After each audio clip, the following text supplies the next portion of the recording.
Bonjour à tous, bienvenue à cette nouvelle matinale d'Avocat Lab, l'incubateur du barreau des Hauts-de-Seine. Je suis avec Yann Leclerc, le secrétaire général de notre incubateur. Et nous saluons les confrères et consoeurs présents sur place et à distance. Et donc cette matinale est organisée avec Arthurine, où Romain et Laura vont vous expliquer comment développer votre notoriété grâce à la communication digitale. On va parler de réseaux sociaux, LinkedIn, Twitter, mais également d'autres réseaux, des dangers, mais surtout des atouts de ces réseaux dans votre exercice professionnel 2 ou 3.0. Mais bon, voilà, je vais laisser la parole à Yann pour introduire cette matinale. Bonjour à tous, merci Alexandre. Donc, j'ai le plaisir de vous accueillir pour une nouvelle matinale qui s'inscrit dans le cadre de la longue série de matinales que nous animons maintenant depuis 5-6 ans. Et que vous pouvez retrouver pour la plupart sur le site de l'incubateur en replay. Absolument, n'hésitez pas à aller sur avocalab Avocalab92.com. 92.com et consulter les différentes pages. Vous verrez, c'est très dynamique et ça annonce tous les événements. Donc, je voulais simplement remercier Arthur In d'avoir accepté de parler de notoriété, parce que pour un avocat, c'est vrai que la notoriété, c'est important. C'est important vis-à-vis des confrères, vis-à-vis des partenaires, que ce soit des experts comptables, des notaires, des banques ou autres. Et puis, bien sûr, vis-à-vis de la clientèle, c'est évident et ça va sans dire. Très rapidement, je présente l'incubateur. Donc, vous savez que l'incubateur entame sa 3e saison, si je puis dire. Première saison, nous avons incubé 5 projets. Deuxième saison, nous avons incubé 3 projets portés par des avocats. Et cette année, nous allons lancer un hackathon. Alors, qu'est-ce que c'est qu'un hackathon? Eh bien, c'est tout simplement un événement qui se passe sur 2 jours, qui rassemble une cinquantaine de candidats qui vont plancher sur un thème qu'on va leur donner, qui est lié bien sûr à l'innovation et au développement du cabinet d'avocats, mais dans un cadre qu'on souhaite disruptif, qu'on souhaite innovant.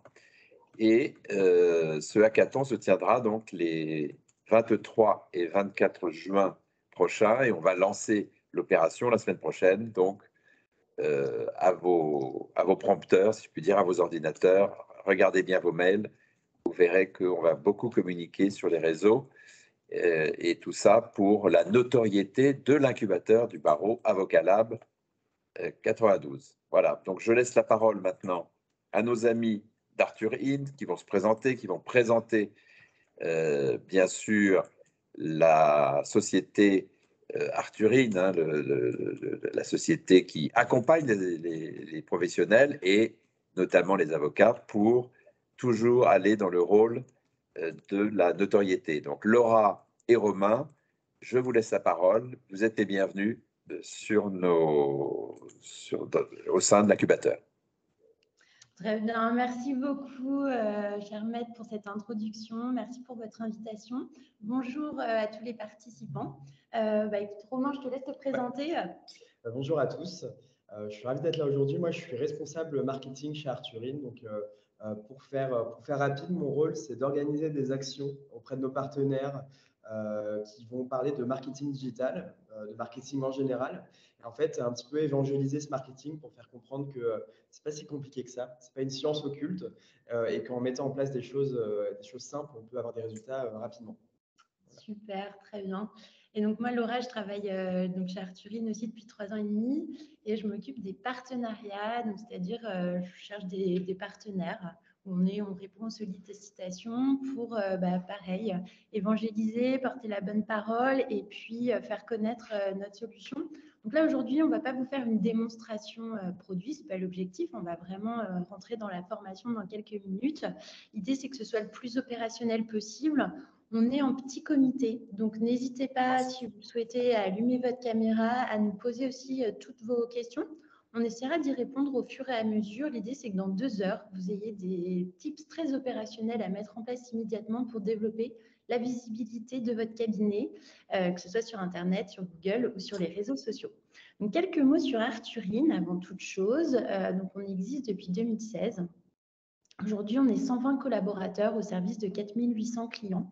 Et notre travail, c'est vraiment d'accompagner les TPE, les PME, donc les petites structures, pour les aider à vraiment être présents sur les réseaux sociaux, à se différencier, et en répondant à 3 besoins principaux, 3 freins aussi souvent, c'est souvent le manque de temps de l'avocat pour se consacrer à sa communication digitale, le développement de sa notoriété sur ses canaux de communication, manque souvent de compétences. Alors, parfois, on ne sait pas toujours comment s'y prendre, donc c'est pour ça qu'on existe. Et puis, il fallait aussi qu'on rende la communication digitale accessible à tous, avec une solution qui est vraiment basée sur du clé en main et qui est accessible financièrement pour permettre à tout le monde de mettre toutes les chances de son côté pour développer sa notoriété. Objectif, clairement, donc, les objectifs peuvent être divers et variés. En règle générale, les clients avocats qui font appel à nous ont besoin de nouveaux dossiers, de capter de nouveaux dossiers et puis d'entretenir leur réseau interprofessionnel ou intraprofessionnel aussi, donc leur réseau de partenaires. Donc, c'est pour ça qu'on est là pour les accompagner. Donc, on ne travaille pas tout seul. Notre solution, si vous souhaitez la découvrir, évidemment, là, aujourd'hui, on ne va pas faire de démo, mais je vous expliquerai comment on peut prendre un rendez-vous facilement pour vous faire une démonstration. On ne travaille pas tout seul. On est en partenariat avec le groupe Lefebvre d'Alloz, puisque chez Arthurine, on a notre expertise en communication digitale. Ce qui nous manquait, c'était une expertise juridique forte pour assurer à nos clients un contenu 100% fiable pour que vous puissiez faire confiance à la solution et être sûr de communiquer avec réactivité sur les dernières réglementations qui impactent vos clients et futurs clients. Et donc, pour ça, le mariage des deux expertises a créé une solution qui s'appelle Business Social Media, qui est vraiment dédiée à la profession d'avocat et qui est commercialisée depuis 2 ans maintenant. Donc là, aujourd'hui, on a 200 cabinets qui nous font confiance. Et puis, comme je le disais à Yann tout à l'heure, une forte accélération, puisqu'en effet, il y a beaucoup de demandes de votre profession, il y a beaucoup de concurrence aussi. Donc, les avocats vraiment prennent le sujet pour sortir du lot et puis mettre toutes les chances de leur côté pour être identifiés, être choisis et puis être recommandés. Est-ce que vous avez des questions jusqu'à présent ou est-ce que je continue?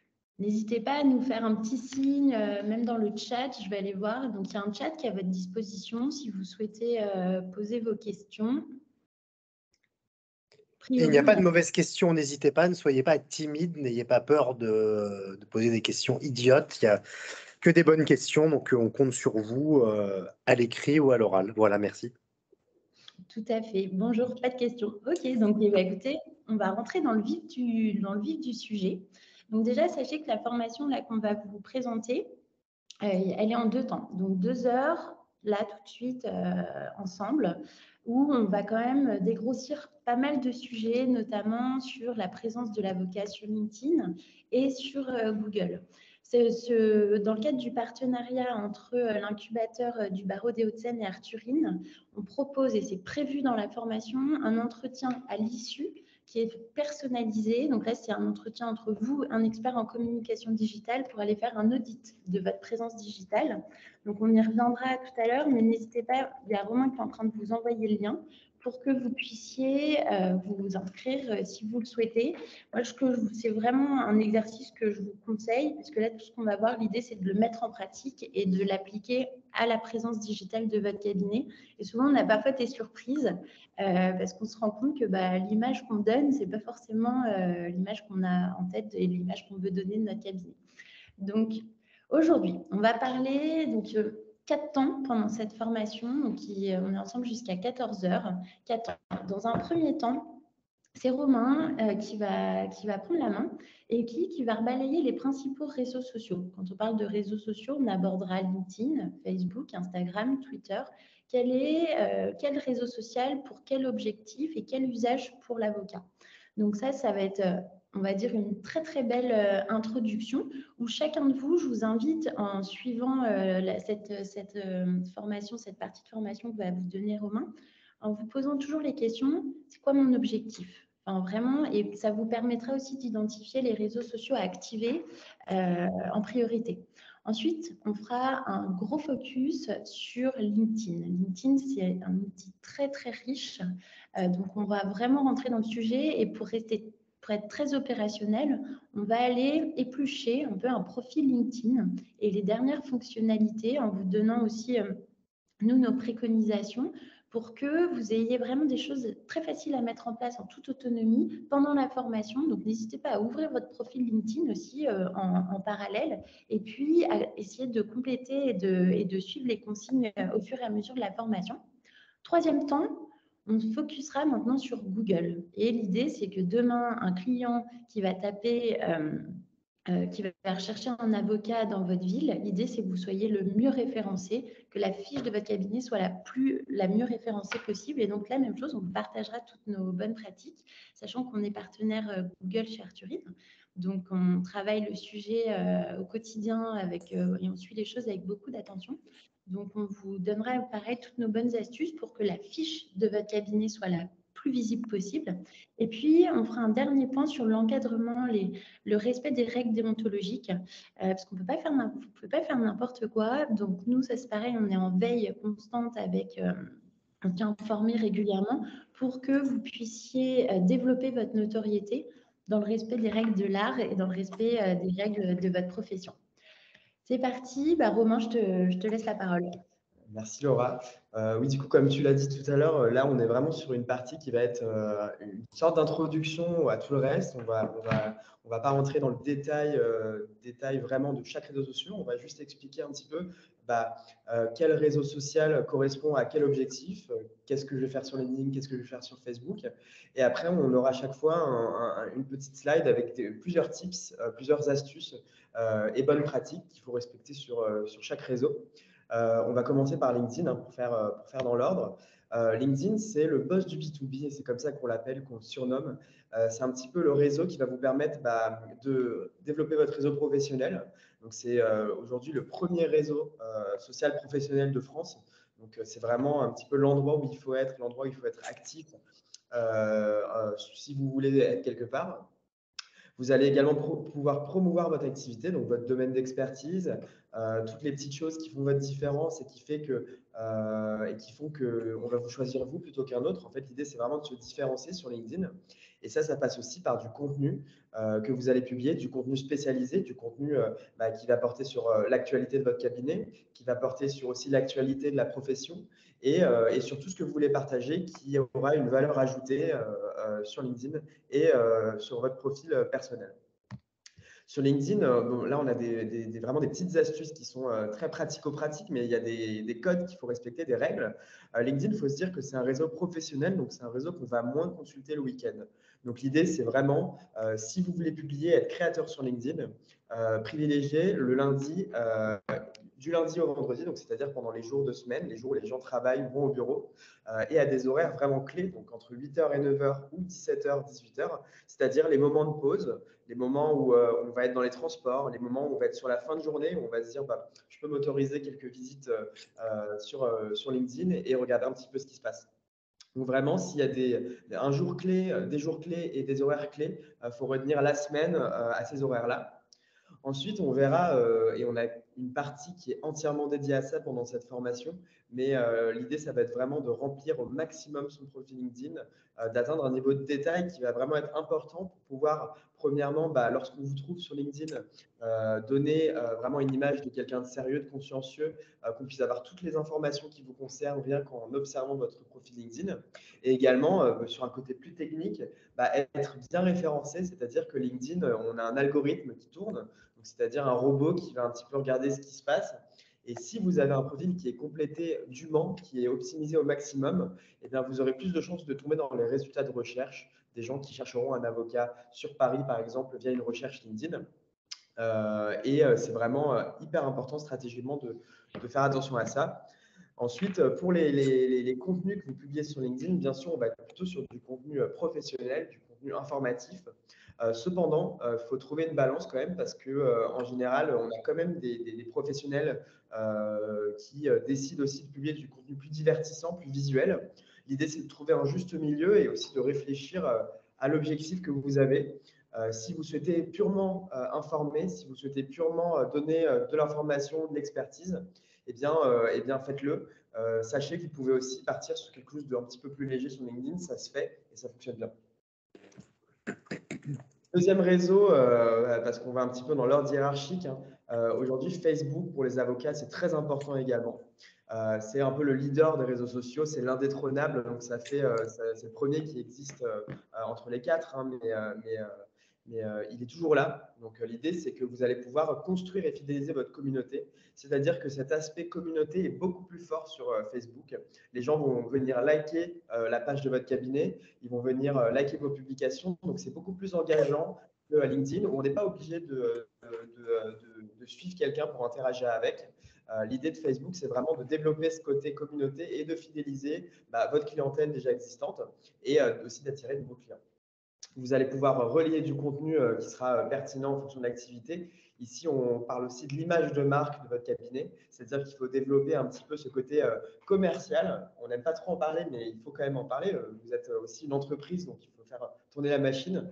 Relayer du contenu qui sera vraiment et informatif, et divertissant, et visuel, et aussi qui pourra mettre en avant la vie de votre cabinet. Ça, on en parle en troisième point. L'idée, c'est qu'aujourd'hui, dans le marketing, que ce soit pour la profession d'avocat et pour toutes les professions, pour tous les domaines d'activité, on va vers un contenu qui doit être vraiment humanisé, c'est-à-dire on doit avoir des visages, on doit avoir des personnes sur des services. C'est-à-dire qu'il faut savoir à qui on va parler, savoir à qui on parle, pouvoir s'imaginer les personnes avec qui on échange. Et ça, c'est vraiment hyper important et ça fait vraiment partie des tendances 2023. Donc, n'hésitez pas à mettre la vie de votre cabinet en avant sur Facebook. Ça fonctionne très bien. Et même nous, chez Arthurine, on observe vraiment une différence entre les contenus qui sont très informatifs et les contenus très personnalisés qui marchent beaucoup mieux.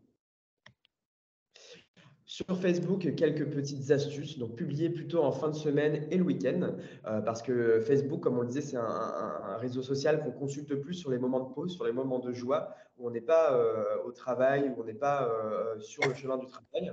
À des horaires vraiment clés aussi, 9h, 14h, 18h, qui sont des moments un petit peu de pause dans la journée. Adopter un ton plus accessible, il ne faut pas hésiter aussi, même si vous êtes une profession réglementée, à lâcher un petit peu de lest, à être un petit peu plus accessible, parler sur un ton un petit peu moins formel. Ça vous servira parce que ça pourra parler à des personnes qui n'ont pas forcément l'habitude d'échanger avec des professionnels du droit. Donc, ça peut vraiment être intéressant. Et ensuite, privilégier du contenu facile à consommer. Quand on dit facile à consommer, c'est du contenu qui sera rapide à comprendre, rapide à comprendre. Voilà. Et il faut se dire qu'aujourd'hui, en moyenne, on a 7 secondes d'attention sur un contenu sur les réseaux sociaux. Donc, il faut être impactant. Il faut qu'en 7 secondes, j'ai tout ce que j'ai besoin de savoir sur le contenu que vous avez publié. Pour suivre, hein, on a Instagram, donc il y a une petite coquille, mais c'est Instagram dont on parle, qui est aussi le petit frère de Facebook, parce que ça fait partie du même groupe. C'est un réseau qui est très divertissant, donc c'est un réseau qui va être très visuel. On ne va pas forcément aller chercher du purement informatif, on va chercher du divertissant, du facile à consommer, comme on le disait. Vous avez l'occasion sur Instagram de mettre vraiment en avant l'identité de votre cabinet, de créer une image de marque, de créer une marque employeur aussi, parce que si vous voulez par exemple recruter, ça peut vraiment vous servir parce que les futurs collaborateurs vont venir regarder ce que vous faites sur Instagram. Il faut savoir aussi qu'il y a peu de cabinets qui sont vraiment présents sur Instagram à forte fréquence. Donc l'idée, c'est que vous avez aussi l'occasion de vous différencier sur ce réseau. Vous pouvez mettre en avant vos services, bien sûr, tout en vulgarisant, comme on dit dans le marketing, mais c'est vraiment utiliser des mots simples, utiliser des mots qui ne font pas partie du jargon pour toucher le plus de personnes possible. Et vous pouvez également vous rapprocher de votre communauté. Instagram, on aime bien dire que c'est un réseau d'interaction. Donc, c'est vraiment la barrière entre l'entreprise, le cabinet et son client est vraiment très fine. Et vous pouvez vraiment parler en direct via un chat aux personnes qui vous suivent et aussi les faire participer via des sondages, via des questionnaires, des quiz que vous allez leur proposer. Ensuite, pour bien utiliser Instagram, donc on a quelques tips toujours. Donc, publier le lundi et le jeudi. Ça, c'est vraiment un article qui nous recensait les meilleures pratiques d'Instagram, donc sur e-commerce nation. Le lundi et le jeudi, apparemment, c'est les jours clés. C'est plutôt le début de la semaine et le milieu de la semaine, à des horaires qui restent toujours sur ces horaires un petit peu de pause, un petit peu de trajet le matin ou de fin de journée, donc 7h, 9h, 17h, 18h. Bien sûr, sur Instagram comme sur Facebook, il est d'usage d'adopter un ton informel, tout en le dosant parfaitement, hein, mais ce ton informel où vous pouvez vous permettre d'être un petit peu plus familier, d'être un petit peu plus, vous rapprocher un petit peu plus de votre communauté grâce à ce ton que vous allez prendre. Et ça permet de toucher plus de monde et de toucher des gens qui ne connaissent pas forcément toutes les issues du métier. Ensuite, Twitter pour les avocats. Aujourd'hui, Twitter, c'est vraiment le réseau de l'information en temps réel. Il permet plusieurs choses, hein. Il permet de faire sa veille, de rester informé. Donc, Twitter, l'information est très rapide. Lorsqu'il y a une nouvelle qui sort, elle est remplacée par une autre nouvelle 1 heure après, voire moins. Et ça permet de partager de l'actualité en tant que créateur de contenu. Vous pouvez partager tout ce qui vous intéresse, interagir avec les différents tweets qui vont être publiés et vraiment créer cet échange qui est direct et qui va être vraiment très spontané. Ça permet de donner, par exemple, votre avis sur une des dernières actualités qui vient de sortir dans la profession, et ça rapidement pour créer la conversation. Et ça va permettre d'améliorer votre visibilité. Et on a aussi cette notion de viralité qui est très forte sur Twitter, c'est-à-dire que la moindre action, le moindre tweet, donc ça peut être à double tranchant, ça peut être positif comme négatif, peut avoir un niveau de viralité énorme très rapidement. Donc on peut avoir beaucoup d'interactions sur un tweet qui va faire beaucoup réagir. L'idée, c'est vraiment, si vous le pouvez, si vous êtes à l'aise avec ça, peut-être des fois créer une sorte de viralité autour d'un contenu que vous allez publier. Et tout ça dans l'intérêt de votre cabinet. Sur Twitter, donc on a toujours ce côté, c'est un réseau assez professionnel aussi, parce qu'il y a beaucoup d'entreprises, beaucoup de pros qui parlent sur ce réseau. Donc, publié du lundi au vendredi, parce que c'est l'activité. 7 et 9h, 11h30 et 13h30. Donc, ça, c'est toujours des pauses aussi, des moments où on n'est pas forcément au travail, des moments où on est dans les transports, où on est en pause déjeuner, où on va regarder rapidement ce qui s'y passe. Faire attention au bad buzz, donc ça c'est ce que j'ai dit juste avant, c'est à double tranchant, donc il peut y avoir des buzz un petit peu positifs et des buzz négatifs. Donc toujours faire attention à ce que vous dites, ne pas créer le débat sur la place publique, parce que j'aime bien comparer Twitter à la place publique. C'est un petit peu l'endroit où si on fait un faux pas, on se fait caillasser de tous les côtés. Donc il faut faire attention. Et sur Twitter, il faut savoir que le nombre de caractères est limité. Donc vraiment essayer d'utiliser des mots importants et d'être toujours impactant dans ce que vous dites et ce que vous voulez dire. Voilà. Alors, à ce stade, j'avais une petite information à donner à nos confrères qui l'ont peut-être vu en écoutant donc le compte-rendu du dernier Conseil de l'Ordre, mais il a été décidé de nommer un responsable des réseaux sociaux, donc un membre du Conseil de l'Ordre, qui va aller sur les réseaux sociaux et vérifier que tout se passe bien et qu'il n'y a pas d'atteinte à nos principes professionnels. Il est déjà nommé, c'est Frédéric Santini depuis le début de l'année. Et surtout, chacun peut le contacter en cas de problème ou autre, puisque les réseaux sociaux peuvent aussi générer plus que des bad buzz, mais parfois du harcèlement en route. Et c'est arrivé à certains confrères et consorts du barreau, et notamment sur Twitter, où le bad buzz se transforme vraiment en harcèlement. Donc le référent est aussi là pour être une oreille à l'écoute et faire remonter les informations aux instances ordinales. Et aussi, si vous avez un doute, etc., en termes d'autologie, de déontologie et autres, sur ce que vous pouvez faire ou ce que vous ne pouvez pas faire, enfin, notamment en termes de secret et autres, il est là pour ça. Voilà. Et en complément des formations d'Avocat Lab, le référent organisera des formations sur les réseaux sociaux, plus axées sur le côté déontologique, moins sur le côté marketing opportunité, mais bon, tout ça va de pair.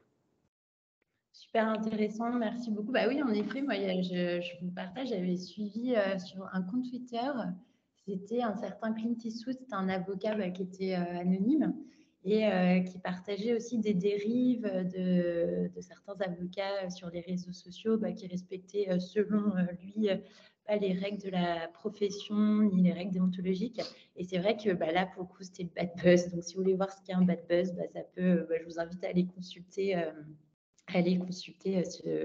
ce compte. Là, nous, on va rester vraiment dans l'ultra professionnel. L'idée, c'est de vous donner des pratiques qui vous fassent prendre aucun risque, pour autant qu'ils sont efficaces. Par rapport aux 4 réseaux sociaux que Romain vous a présentés, Moi, je suis curieuse. Alors, si certains de nos participants veulent prendre la parole, n'hésitez pas. Si Maître Leclerc, vous voulez aussi partager, quel est votre usage aujourd'hui des On a réseaux une, sociaux? on a une question d'Anne Chambellan, Oui. je crois, qui demande si le pseudo est recommandé. Alors après, sur LinkedIn, je pense que, enfin non de toute façon, après c'est plus pour Twitter, mais je vais laisser Laura et Romain répondre. Moi, je conseillerais plutôt de prendre votre nom complet, notamment sur Twitter, où vous pouvez mettre votre nom et votre prénom. L'idée, c'est de faciliter en fait le chemin pour vous trouver. Donc, si vous choisissez un pseudo, on ne trouvera pas forcément, on va pas le trouver forcément d'instinct.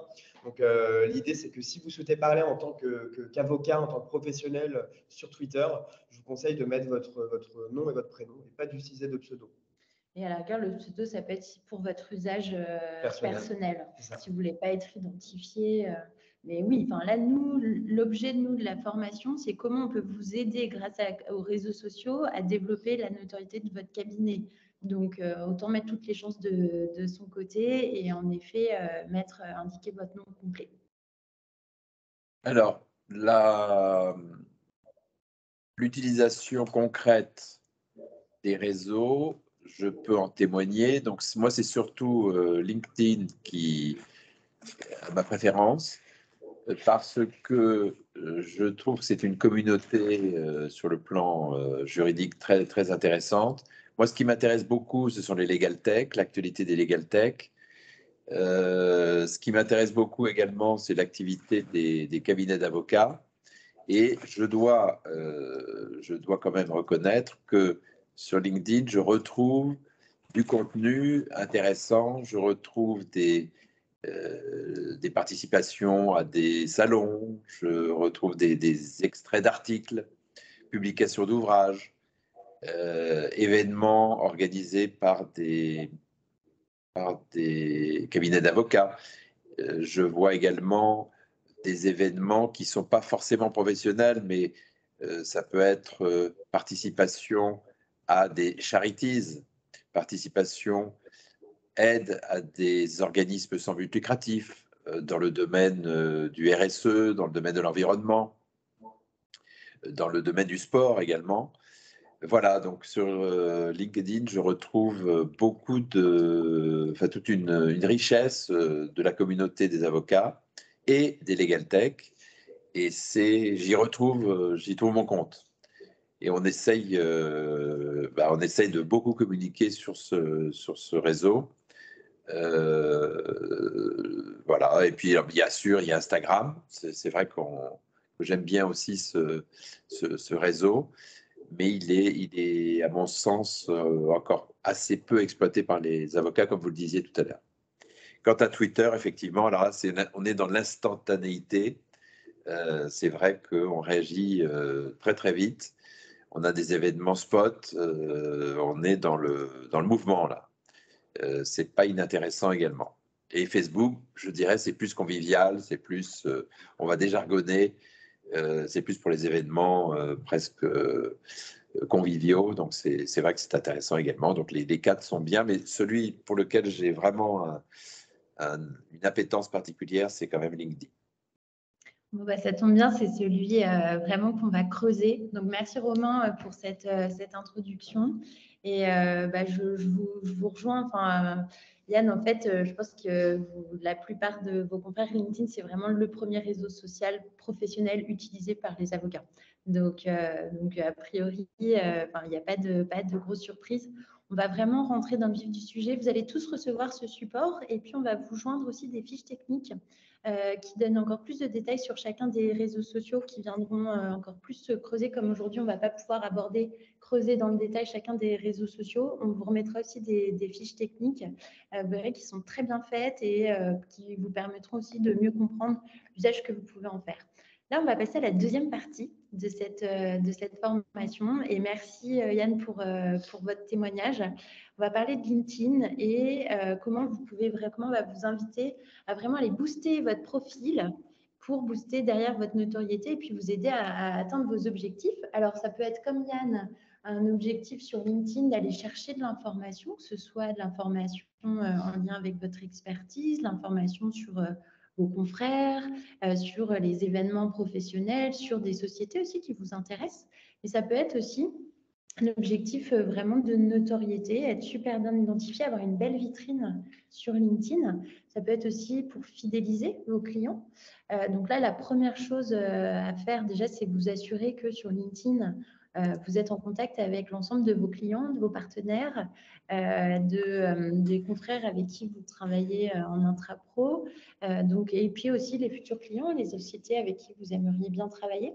Donc l'usage de la fidélisation, elle est assez forte et on va y revenir parce que vous allez voir qu'avec une publication, ça vous permet d'animer tout votre réseau professionnel et d'être vu, de rester dans la tête régulièrement tous vos contacts assez facilement.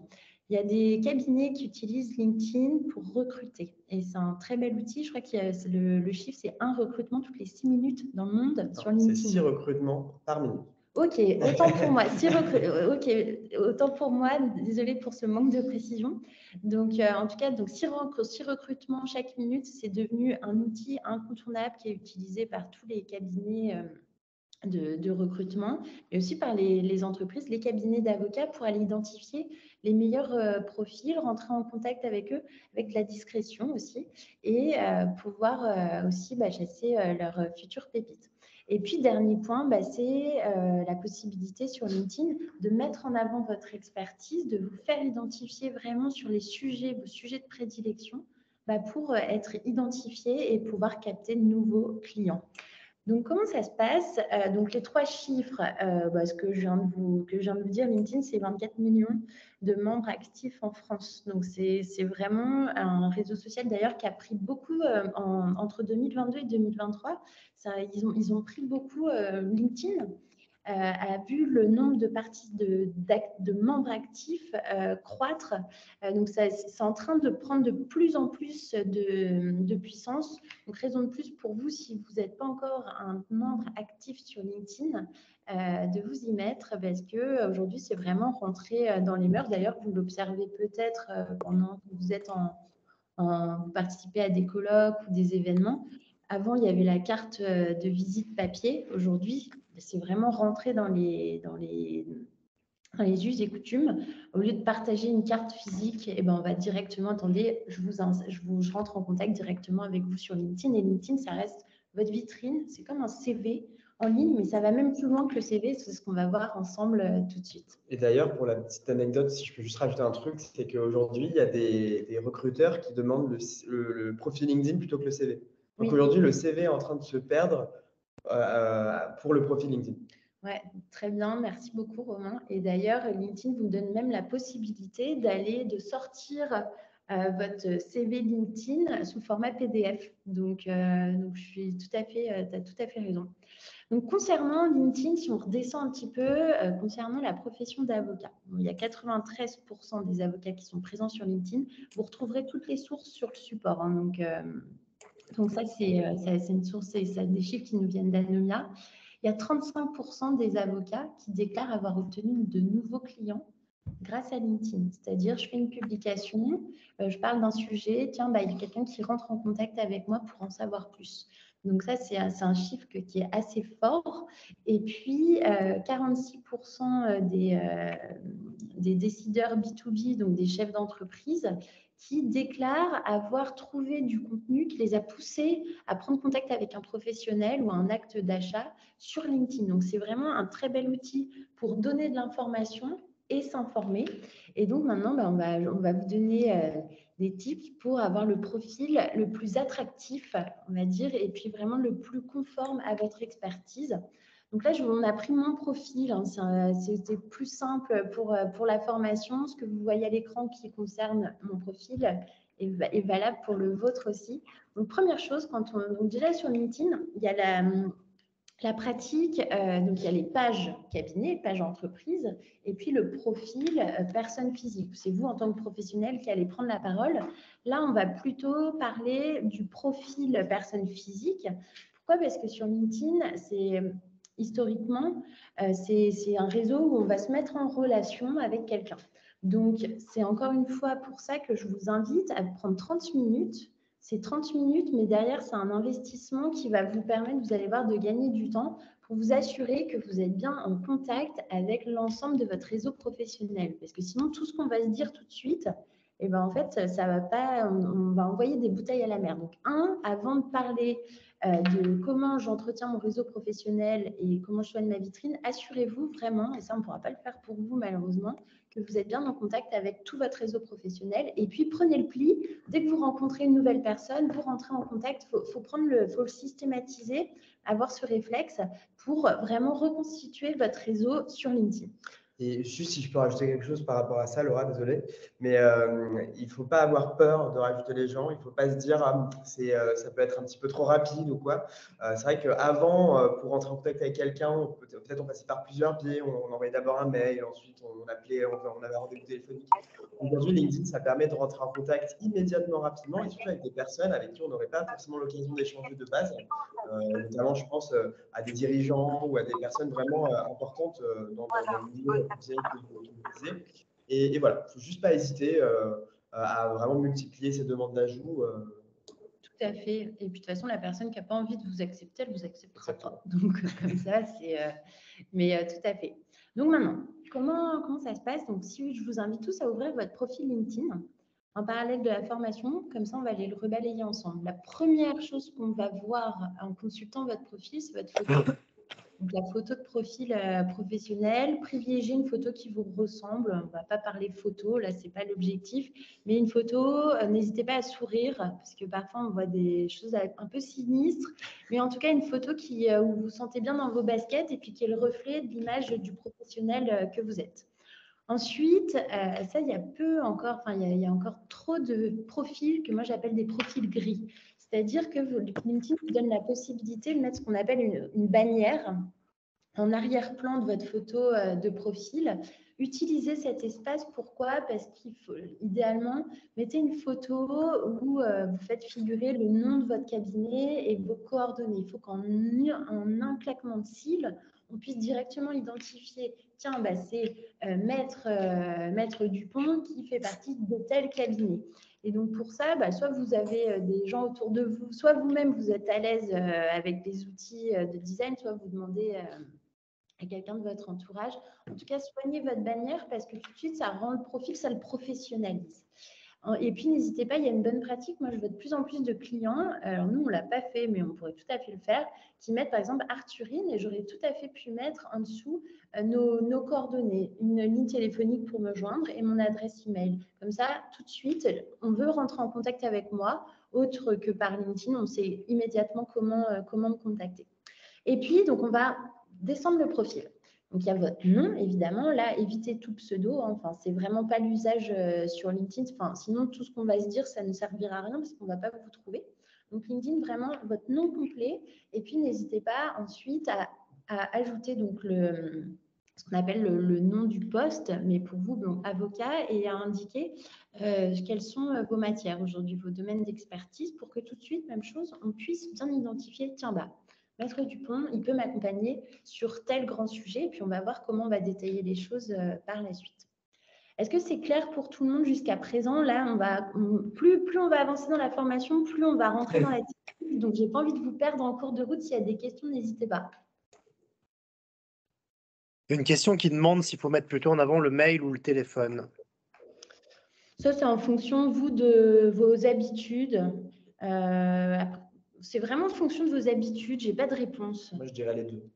Ouais, voilà. Si vous pouvez multiplier les canaux les points de contact, n'hésitez pas. Si vous avez l'habitude plutôt de faire les deux, mettez les deux. Si c'est vraiment que téléphone, mettez que téléphone. Il n'y a pas vraiment de règle là-dessus. Après, c'est en fonction de vous, ce que vous préférez. Donc maintenant, on continue à descendre le profil LinkedIn. Ce qu'on va voir en consultant votre profil, c'est votre activité. Donc, est-ce que vous avez posté des articles récemment? Est-ce que vous êtes allé liker, commenter? Donc, liker, c'est mettre un petit pouce. Si pareil, j'utilise des mots qui vous sont pas familiers, je vous laisse m'interrompre et on reprendra parce que je vais essayer de faire en sorte que ce soit le plus compréhensible possible. Mais c'est vrai que parfois, j'ai des petits défauts de langage. Donc, n'hésitez pas. Donc, en tout cas, on va aller voir toute votre activité. Ça, on va y revenir plus tard dans quelques minutes dans la formation. Et je vais m'arrêter sur les expériences. Les expériences, c'est votre fameux CV en ligne, c'est votre parcours. Où est-ce que vous avez fait vos études et puis ensuite votre expérience professionnelle. Une fois que vous avez prêté serment, dans quel cabinet vous avez travaillé. L'idée, c'est qu'on puisse vraiment voir tout le parcours. Quel que soit l'objectif que vous recherchez, ça aura du sens. Pourquoi? Parce que tiens, demain, vous pouvez être en contact avec un confrère avec qui vous étiez dans le même cabinet il y a 5 ans. Donc, en fait, tout ça, c'est des petites choses qui vont donner de l'information sur vous. Et posez-vous toujours la question, mettez en avant ce que vous avez envie de mettre en avant aussi. C'est-à-dire sélectionnez aussi les expériences qui ont de l'importance pour vous. N'hésitez pas à faire le lien. Il y a de plus en plus de cabinets qui ont leur page entreprise, cette fois sur LinkedIn. Donc, n'hésitez pas à faire bien le lien pour que votre profil soit le plus complet possible. LinkedIn vous guide. Donc, quand vous allez compléter votre CV en ligne, n'hésitez pas, c'est assez intuitif.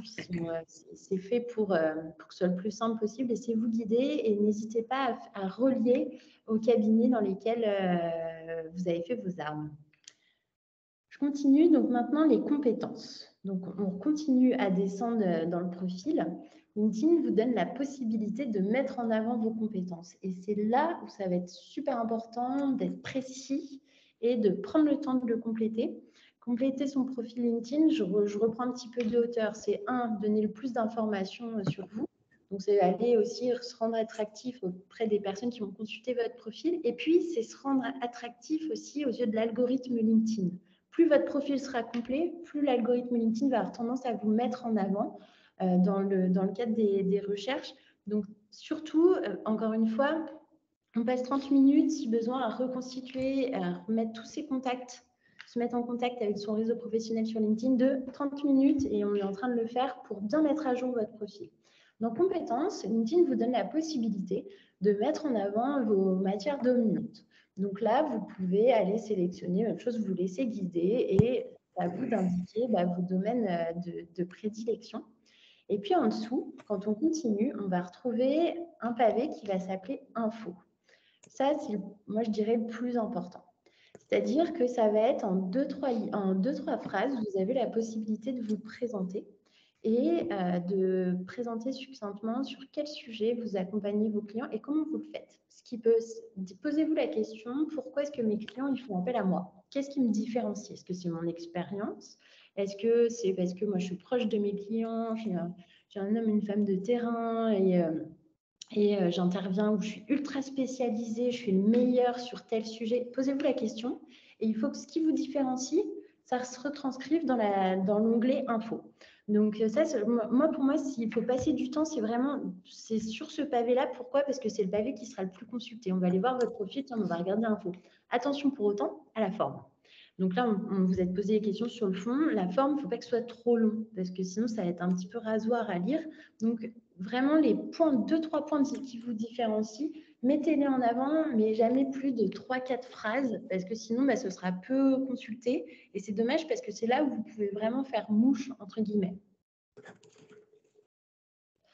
Ensuite, on va continuer, on va remonter. Donc là, on a redescendu votre profil LinkedIn. On va remonter, on va retourner en haut. Et là, on va vous parler d'une nouvelle fonctionnalité que vous donne, qui est mise à disposition par LinkedIn. Vous avez un petit bouton bleu qui s'appelle « Mes objectifs ». Mes objectifs, quand vous allez cliquer dessus, LinkedIn va vous faire des propositions. Est-ce que vous êtes sur LinkedIn parce que vous cherchez du boulot? Pourquoi pas? Est-ce que vous êtes sur LinkedIn parce que vous souhaitez offrir vos services? Donc ça, je vous invite si c'est vraiment l'objectif, c'est d'attirer de nouveaux clients, de mettre en avant un mode d'accompagnement, n'hésitez pas surtout à cliquer et puis à le compléter. Et puis quand vous serez en cours de recrutement, on va y venir aussi, ce sera un très très bon moyen de faire identifier à vos contacts professionnels sur LinkedIn que vous êtes en cours de recrutement. Donc en fonction de vos objectifs, vous allez sélectionner un objectif. Quand on va parler de services, si vous voulez mettre en avant vos services, la même chose, vous allez pouvoir aller ajouter quel type de service vous proposez, quelle est votre offre de service, vous mettez à disposition de vos clients. Donc la même chose, vous vous laissez guider et LinkedIn va vous permettre en tout cas de faire en sorte que visuellement, sous là, je retourne un petit peu en arrière, sous votre nom et puis l'intitulé de votre poste, on retrouve immédiatement le service que vous souhaitez mettre en avant sur LinkedIn. Et puis, même chose pour le recrutement. Si vous êtes en cours de recrutement, je vous invite à cliquer dans Mes objectifs, le bouton bleu, on va sur Recruter. Et puis, vous allez vous laisser guider. Vous allez pouvoir indiquer quel type de profil vous cherchez pour votre cabinet. Donc, pour le recrutement, vous avez aussi certainement déjà observé que sur LinkedIn, il y a certaines personnes qui ont un petit onglet, enfin, autour de leur photo de profil, vous voyez un cadre violet ou vert. Vous êtes peut-être déjà demandé, bah, tiens, à quoi ça correspond. Donc, pour ceux qui ne savent pas, on va vous donner l'astuce. En fait, LinkedIn a mis à disposition ce qu'on appelle des cadres de photos pour vous permettre d'être identifié comme recruteur très facilement. Donc, si vous êtes en cours de recrutement et que vous souhaitez le faire savoir, et je vous invite clairement à le faire parce que parfois, il y a des personnes auxquelles vous n'auriez jamais pensé qui peuvent vous recommander des profils. Et il vous suffit d'aller cliquer sur la photo de profil et puis de demander à ajouter ce qu'on appelle un cadre en violet si vous êtes en cours de recrutement. Et puis le jour où vous cherchez à intégrer un nouveau cabinet, vous cherchez à changer de structure, et vous pouvez mettre le cadre vert. Et puis enfin, comme je vous l'ai dit tout à l'heure, on a donc LinkedIn, il y a une nouvelle pratique de LinkedIn qui est de plus en plus courante. C'est comme un grand annuaire au final, LinkedIn. En haut à gauche, vous allez avoir un moteur de recherche. Quand quelqu'un va chercher un avocat sur sa zone géographique, proximité de votre cabinet, il peut aller taper un peu comme sur Google, l'avocat, la matière et puis le nom de la ville qui l'intéresse. Alors là, on est avec les Hauts-de-Seine, on aurait pu mettre un exemple de ville dans les Hauts-de-Seine, mais le principe est exactement le même. Et l'idée, c'est que LinkedIn ensuite va référencer tous les avocats qui sont présents sur ce secteur d'activité. Si vous souhaitez être le plus visible pour LinkedIn, plus vous aurez et le mieux référencé par LinkedIn, si vous souhaitez mettre toutes les chances de votre côté, plus votre profil sera complet et vous aurez bien mis en avant votre parcours, vos compétences, vos objectifs, tout ce qu'on vient de se dire, et plus LinkedIn identifiera que vous êtes un profil pertinent parce que complet à ses yeux et vous mettra en avant. Donc, c'est aussi c'est d'être bien donné de l'information à votre réseau professionnel et puis aussi aller draguer, vous me passez l'expression, le moteur de recherche sur LinkedIn. Une fois qu'on a fait tout ce travail, donc je reprends depuis le début, vous êtes rentré en contact avec votre réseau professionnel et là, on a travaillé votre vitrine, c'est-à-dire que votre profil, il est pro, c'est plus la coquille vide avec juste votre nom, une photo ou pas. Une fois que vous avez professionnalisé votre profil, maintenant, on va parler stratégie de contenu. L'idée, quand vous allez publier du contenu sur LinkedIn, c'est de rester, d'envoyer de vos nouvelles à tout votre réseau professionnel et puis de bénéficier aussi de ce qu'on appelle l'effet ricochet, la viralité 2.0 sur LinkedIn. Comment ça marche ? Déjà, l'idée, c'est de vous dire, par rapport à vos moyens, vos ressources, votre temps, quelle est la fréquence de publication que vous pouvez tenir. C'est-à-dire que ça ne sert à rien de se dire, là, je sors de formation, je suis tout feu, tout flamme, je vais m'engager, je vais faire 5 publications par semaine, si vous ne tenez pas la route sur le long terme. Donc, mieux vaut choisir une publication moindre, par exemple, une fois par semaine. Je vais envoyer du contenu sur LinkedIn et vous y tenir. Et donc, il y a plusieurs types de contenus. Ça, c'est vraiment souvent une question que nos clients nous posent. Qu'est-ce que je dois publier sur LinkedIn ? Écoutez, c'est la question, nous, souvent, on la renverse. Qu'est-ce que vos clients, vos partenaires attendent de vous ? Et donc, ça veut dire que dès qu'il y a de l'actualité en lien avec vos matières qui peuvent les impacter, ça, c'est clairement dans le cadre de votre rôle de conseil, de donner de l'information. Attention, toutefois, il ne faut pas donner trop d'informations parce que l'idée, c'est de susciter l'intérêt et puis de vous identifier sur le sujet et puis qu'on a envie de vous contacter pour en savoir plus, surtout si vous faites du conseil. Donc, l'idée, c'est de vous positionner sur des sujets techniques en lien avec votre métier. Deuxième chose, ça peut être, vous lisez du contenu, lisez un article qui est pertinent, n'hésitez pas à le repartager aussi à votre... ça, c'est des publications qui sont faciles à faire, à le repartager à votre communauté, repartager sur votre profil LinkedIn. Deuxième point, ça peut être, comme le disait Yann tout à l'heure, ou aussi Romain, vous participez à un événement. N'hésitez pas à le mettre en avant sur LinkedIn, que ce soit une formation, parce que c'est toujours rassurant pour vos clients de savoir que leur avocat se forme et est à la page des dernières dispositions, ou pour montrer aussi que vous êtes impliqué dans la vie associative locale. Par exemple, si vous avez participé à l'événement Go Entrepreneur, ça peut être une très très bonne pratique, en disant que avec la profession a proposé des heures de consultation gratuites. Enfin, moi, je trouve que c'est une bonne pratique qui humanise aussi beaucoup votre communication. Et puis, sur LinkedIn, toujours se dire, quand vous allez faire une publication, il faut qu'il y ait un visuel. Ça, c'est le b.a.-ba. Pourquoi? Parce que sinon, votre publication, elle va pas avoir beaucoup de valeur aux yeux de l'algorithme LinkedIn. Donc, LinkedIn va lui donner moins de visibilité. Et puis, pour les personnes qui vont être amenées à les lire, aujourd'hui, on consomme du contenu très rapidement sur les réseaux sociaux. Donc, c'est vrai que parfois, une image où on parle beaucoup de legal design en ce moment, faculté à simplifier une règle de droit avec des images, des dessins. C'est vrai que souvent, ça parle plus qu'un gros pavé. Donc, là, par rapport à ce que je viens de dire, posez-vous la question de la fréquence de publication. Qu'est-ce que vous pouvez tenir? Deux, posez-vous la question, qu'est-ce que mes contacts attendent de moi sur les réseaux sociaux? N'hésitez pas à communiquer sur vos domaines d'expertise, sur l'actualité de vos matières, parce que c'est ça qui va aussi vous faire identifier sur le sujet. Et puis, à force de répétition, donc l'idée, c'est que vous soyez ultra identifié sur vos sujets de prédilection, et puis toujours favoriser des supports visuels pour que ce soit le plus sympathique et le plus agréable à suivre possible. Et puis enfin, ne négligez pas toutes les formations que vous pouvez suivre, les colloques auxquels vous participez, les articles que vous-même écrivez. C'est une très belle façon de positionner votre expertise. Ça, c'est du contenu qui va intéresser les personnes qui vont vous suivre.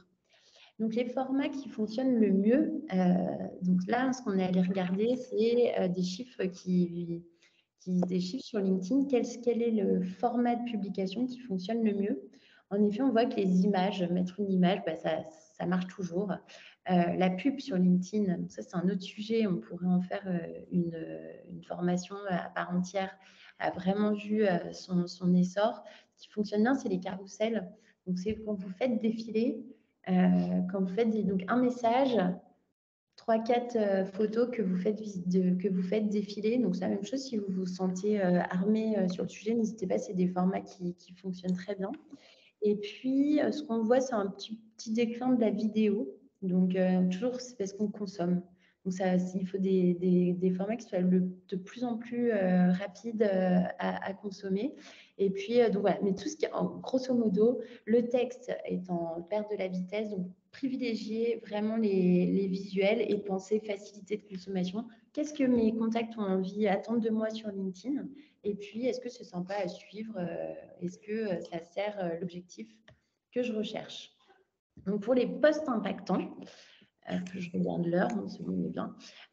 Donc, la clarté, ça, c'est pareil, c'est aussi on va dire une des formations professionnelles.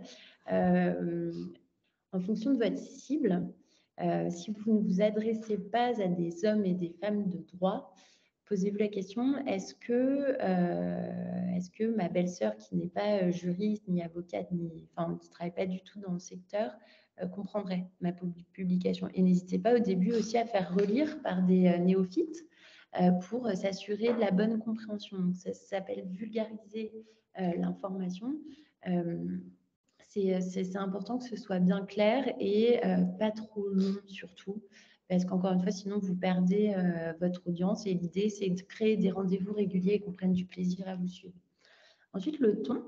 Ça, il y a de plus en plus d'avocats qui cassent un peu les codes tout en restant très professionnels. et qui ne vont pas hésiter à s'approprier vraiment leur contenu, ajouter leur touche personnelle. Donc, c'est une très bonne pratique. Ça, c'est à l'usage. N'hésitez pas, quand vous consultez des publications sur LinkedIn, à vous poser la question quand vous voyez une publication qui attire votre attention, qu'est-ce qui vous a plu? Et comme ça vous permet de vous donner aussi des idées. Le contenu, ça, on vient d'en parler. Et puis, on va refaire, pour ceux pour qui ce n'est pas très clair, un point sur, vous voyez souvent ce qu'on appelle les hashtags ou les tags. Alors, quand vous citez une personne dans votre publication, taguez-la. Donc, ça veut dire taguez-la, on met un petit arrobas, c'est ce que vous voyez à l'écran. Et puis là, LinkedIn va vous ouvrir spontanément votre annuaire LinkedIn et vous allez pouvoir rechercher la personne que vous avez taguée. Ça marche aussi bien pour les personnes physiques que pour les entreprises, les cabinets. Donc, n'hésitez vraiment pas à l'utiliser.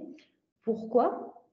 Parce que tout simplement, la personne que vous allez taguer ou l'entreprise, elle va recevoir une notification. Et donc, elle va se sentir concernée par votre publication. Et donc, elle aura plus naturellement, plus spontanément, elle va aller liker, repartager votre publication, la relayer, la commenter. Et c'est ça qui va donner de la portée, on va venir dans quelques instants, à votre publication. Donc ça, vraiment, n'hésitez surtout pas, et c'est même un indispensable, un incontournable. Vous citez une entreprise ou un professionnel dans le cadre d'une publication, taguez-la pour pouvoir bénéficier aussi de son relais auprès de son réseau professionnel. Et puis les hashtags. Les hashtags, c'est ce que vous voyez, c'est des petits dièses que vous pouvez mettre et qu'on vous invite clairement à utiliser en fin de publication. C'est des groupes, en fait, des mots-clés qui regroupent des informations en lien avec un sujet. Donc là, par exemple, si vous faites une publication sur la formation qu'on est en train de suivre ensemble ce matin, ça peut être hashtag communication digitale avocat. Ça peut être hashtag vous pouvez d'ailleurs taguer l'incubateur du barreau des Hauts-de-Seine et pour montrer que vous avez suivi cette formation sous leur initiative. Et les hashtags, en fait, c'est des mots-clés qui vont faire en sorte que votre publication, elle soit référencée. Et donc, même chose quand dans le moteur de recherche LinkedIn, on tapera le mot-clé en question, et ben, ça permettra de voir toutes les publications qui sont en lien avec le sujet. Ça ne sert à rien d'en mettre 10 000. On voit parfois des personnes qui mettent 20, 30 hashtags.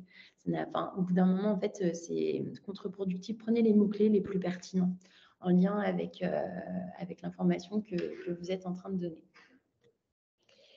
L'engagement. Alors, est-ce qu'il y a des questions?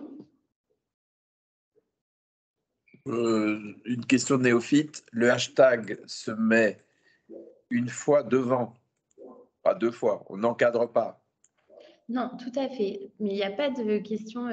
N'hésitez pas. En effet, un hashtag et vous collez le mot.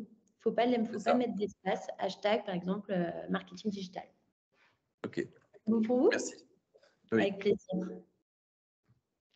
Ensuite, l'engagement. Donc, qu'est-ce que l'engagement? L'engagement, vous voyez, c'est le Graal sur LinkedIn. En fait, c'est ce qui va faire que votre publication, ça va conditionner la durée de vie de votre publication. C'est-à-dire que vous allez faire une publication, vous souhaitez mettre en avant un article que vous avez rédigé, vous allez faire votre publication, hop, vous allez la poster. L'idée, c'est que votre publication, elle soit vue par les personnes qui vous suivent et que vous suivez sur LinkedIn par vos contacts. Et puis, plus il y aura d'engagement, on va rentrer dans le détail, plus votre publication, elle va avoir une durée de vie sur LinkedIn, elle va durer. C'est pour ça que parfois, des publications qui fonctionnent très bien, vous pouvez encore voir qu'elle suscite encore de l'engagement 1 à 2 semaines après sa publication.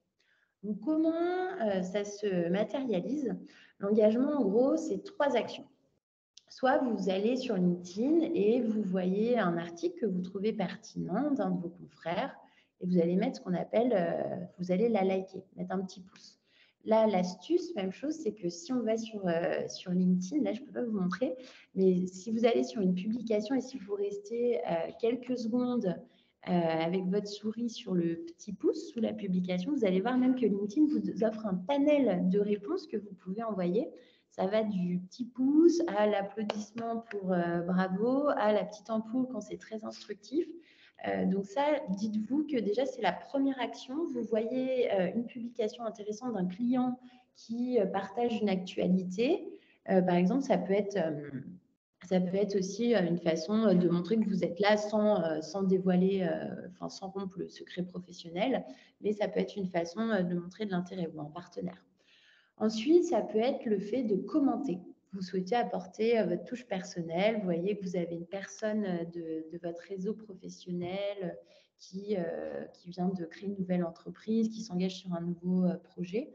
Vous pouvez la féliciter. Tout simplement, vous allez sous la publication, vous mettez un message. N'oubliez pas de la taguer pour reprendre ce qu'on vient de se dire. Et ça vous permet de la commenter. Et puis, il y a aussi l'autre fonctionnalité qui vous permet, vous voyez un article qui est pertinent, de repartager cet article pour en faire bénéficier aussi, vous, votre réseau professionnel.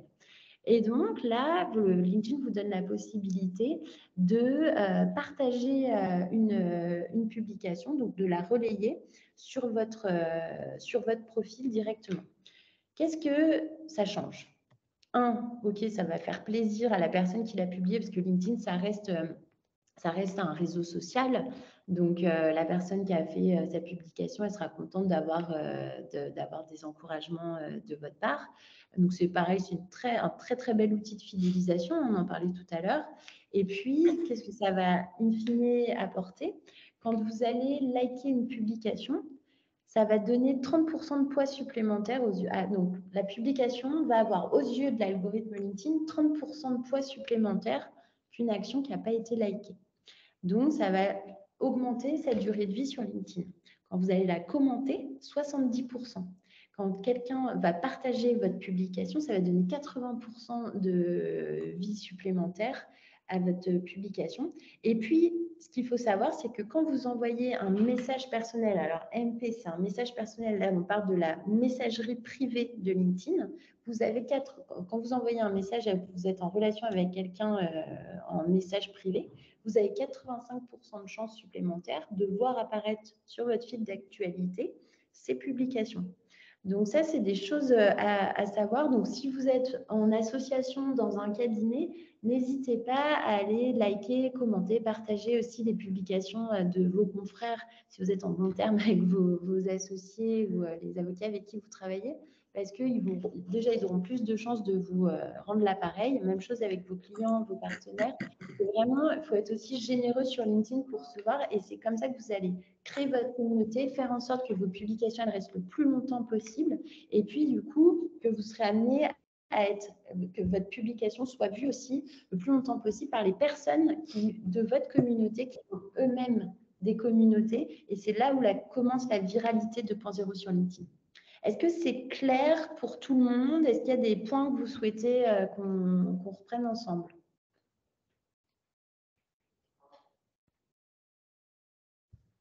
Non, c'est bien. C'est bon pour tout le monde ? Donc, pour terminer, dernière slide sur LinkedIn, pensez régularité, comme je vous l'ai dit.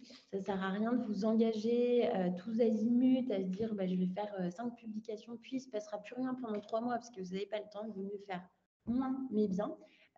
Pour la simple et bonne raison que de toute manière, déjà, créer un rendez-vous régulier avec les personnes qui vous suivent, c'est important. Le jour où si vous publiez beaucoup, puis plus rien, on va se demander si vous n'est pas arrivé un problème ou si vous êtes toujours en activité. Donc ça aussi, c'est à vous de le bien doser. Et puis aux yeux de l'algorithme LinkedIn, si vous cassez votre rythme de publication, plus vous allez publier régulièrement, plus vous allez prendre l'importance aux yeux de l'algorithme LinkedIn, plus vos publications auront une durée de vie importante. Quand vous cassez la chaîne, c'est-à-dire que vous arrêtez soudainement de publier pendant un certain temps, quand vous cassez la chaîne, il vous faudra 4 à 5 posts sur la régularité antérieure pour retrouver votre niveau d'engagement et de votre niveau de portée. Pardon. Donc, c'est vraiment important. Il vaut mieux faire moins, mais très bien. Et puis, prenez-vous au jeu sur LinkedIn, parce qu'attention, le risque, après, c'est que ça peut devenir très addictif. Donc, prenez-vous au jeu, faites des tests, vous testez, vous voyez ce qui fonctionne. Et puis, dès que vous voyez une publication intéressante, posez-vous toujours la question, qu'est-ce qui m'a plu? Et puis, vous copiez, tout simplement. Exactement. Et si je peux rajouter une chose pour terminer sur LinkedIn, il faut savoir qu'aujourd'hui, il y a un créateur de contenu pour 10 lecteurs. Donc, Ok. vous avez vraiment un boulevard, en fait, pour publier, pour tenter votre chance. Vous ne serez pas jugé parce que de toute façon, il y en a très peu qui le font. Donc n'hésitez pas. Exactement. Alors, j'avais une question. Oui. LinkedIn propose parfois de suivre quelqu'un. Quel est l'intérêt? Alors, pour la nuance en fait entre la connexion et suivre quelqu'un, c'est qu'en fait, les personnes qu'on va pouvoir suivre, c'est des personnes qui vont souvent être assez influentes, donc que vous ne connaissez pas par exemple, mais vous voulez quand même voir leur contenu. Vous pouvez juste les suivre pour avoir accès à leur contenu, mais pas forcément aller vous connecter, leur faire une demande d'ajout. Donc, c'est juste ça la nuance. Donc, par exemple, je pense à des influenceurs LinkedIn qui ont des communautés de 15 000 personnes, 20 000 personnes. Cette personne-là ne va pas forcément accepter votre demande de connexion. Par contre, vous allez pouvoir la suivre pour avoir accès à son contenu et voir ce qui se passe sur son profil. Oui, c'est un peu du benchmarking aussi. Exactement. C'est comme si vous vous abonniez en fait à une newsletter ou C'est ça. vous êtes en contact directement, mais vous recevez le contenu. S'il n'y a pas d'autres questions sur LinkedIn, on va passer à Google, donc la troisième partie de cette formation. Une formation une partie qui va être assez technique, une partie vraiment pour vous montrer que Google a son importance et une importance primordiale pour la visibilité d'un cabinet. On verra que Google, c'est surtout le partenaire pour être référencé au niveau local, pour être trouvé en fait géographiquement. On va voir le détail de ce qu'il faut optimiser, ce qu'il faut utiliser sur cet outil, donc Google My Business, pour rayonner au maximum et faire rayonner votre cabinet. Donc la même chose, comme tout à l'heure, n'hésitez pas à ouvrir, à aller sur Google et puis aller consulter votre page cabinet, votre fiche, en parallèle de la formation, encore une fois, pour que ce soit le plus opérationnel possible et puis que vous puissiez, en fonction de ce que tous les bons conseils que Romain va vous donner, apporter les actions correctives si besoin. Exactement. Et du coup, pour suivre un petit peu le format qu'on utilisait tout à l'heure pour les différents réseaux sociaux, on va reprendre un peu le même fonctionnement pour commencer doucement sur Google. Donc, il faut se dire que c'est le numéro 1 du référencement local. Donc, Google, aujourd'hui, a la totalité des parts de marché quand on parle de moteur de recherche. Il n'y a pas trop de concurrence finalement. Je crois qu'on a plus de 90% de personnes qui vont utiliser Google comme moteur de recherche. Donc, c'est vraiment là où il faut être.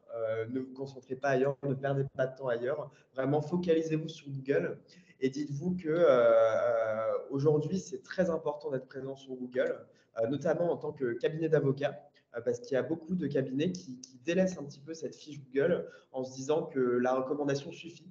Alors qu'aujourd'hui, il y a tellement de concurrence, il y a tellement d'avocats sur le marché qu'il faut savoir se différencier, notamment sur ce genre d'outils. Google, ça va permettre de générer du trafic sur tous vos canaux sociaux. Ce que j'aime bien dire et faire une petite comparaison, c'est que Google, pour moi, c'est une place centrale au milieu d'un village et qu'en fait, tous les chemins qui sont autour vont mener vers un réseau social. Donc, Google, c'est un petit peu la place centrale, c'est ce qui centralise toutes vos informations pour avoir des ponts faciles vers vos différents canaux de communication et vers votre contact. Sur Google, on va pouvoir également mettre en avant des services et on verra un petit peu plus tard comment ça se traduit. Et on va regarder comment 4 petits tips pour utiliser Google. Donc, il va falloir intégrer les bonnes informations de contact. Donc, ça, c'est super important. Le bon numéro de téléphone, la bonne adresse. On reviendra en détail dessus juste après. Mettre en avant vos services. Donc, ça, c'est préciser quels sont vos domaines d'expertise, qu'est-ce qui vous fait briller et qu'est-ce qui vous différencie des autres.